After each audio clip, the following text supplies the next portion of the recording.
से एक बीज उत्पन्न हुआ जो कि वृंदावन के धरती पे गिरा और पर्वत के रूप में परिवर्तित होने लगा, और वो पर्वत बना गिरिराज गोवर्धन। तो कृष्ण और गोवर्धन में कोई अंतर नहीं। कृष्ण को देखना और गिरिराज जी को देखना ये एक ही है। अगर कोई व्यक्ति गिरिराज जी की परिक्रमा करता है, वापस इस भौतिक जगत में नहीं आता, भगवत प्राप्त करता है। तो एक्चुअल परिक्रमा 25 किलोमीटर 8 घंटे की है, हमारे यहाँ 8 मिनट में हो जाएगा।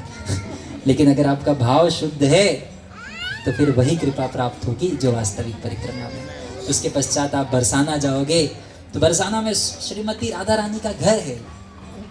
तो वृंदावन धाम में यदि कोई व्यक्ति वास्तव में प्रवेश कर सकता है तो केवल श्रीमती राधा रानी की कृपा से, क्योंकि वो वृंदावनेश्वरी है, यहाँ की स्वामिनी, अखिल ब्रह्मांड नायक, तीनों लोकों के स्वामी, 33 कोटि देवता जिनके कृपा कटाक्ष के लिए ललायित रहते हैं, वो भगवान कृष्ण वृंदावन में आके श्रीमती राधा रानी के चरणों में गिर के उनको मनाने का, प्रसन्न करने का प्रयास करते हैं। वो है वृंदावन धाम। बरसाना धाम के मुख्य लीला स्थल 4 पर्वतों के ऊपर है, दानगढ़, मानगढ़, भानगढ़, विलासगढ़। ये 4 पर्वत क्या है?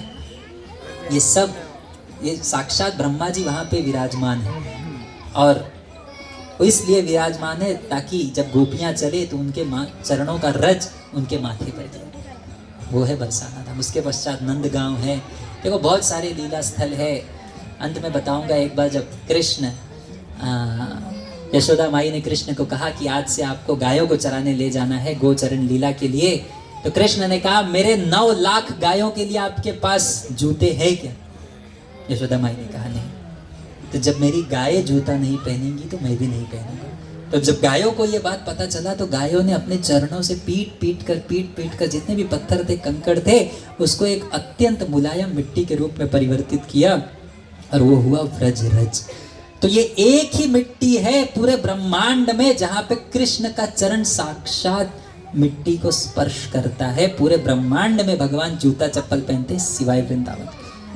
तो वृंदावन की मिट्टी गाय के चरण से, और जिसमें कृष्ण के चरण का चिन्ह है वो दिव्य है। इसलिए वृंदावन का सर्वश्रेष्ठ वस्तु क्या है? वृंदावन का रथ, जो भक्त अपने माथे पे लगाते हैं और साक्षात कृष्ण उसको स्वीकार करते हैं। तो वो वृंदावन धाम में आप प्रवेश करने जा रहे हो। बस कुछ बातों का ध्यान रखना है। वृंदावन धाम की महिमा, गरिमा, पवित्रता बनाए रखना हमारी जिम्मेदारी।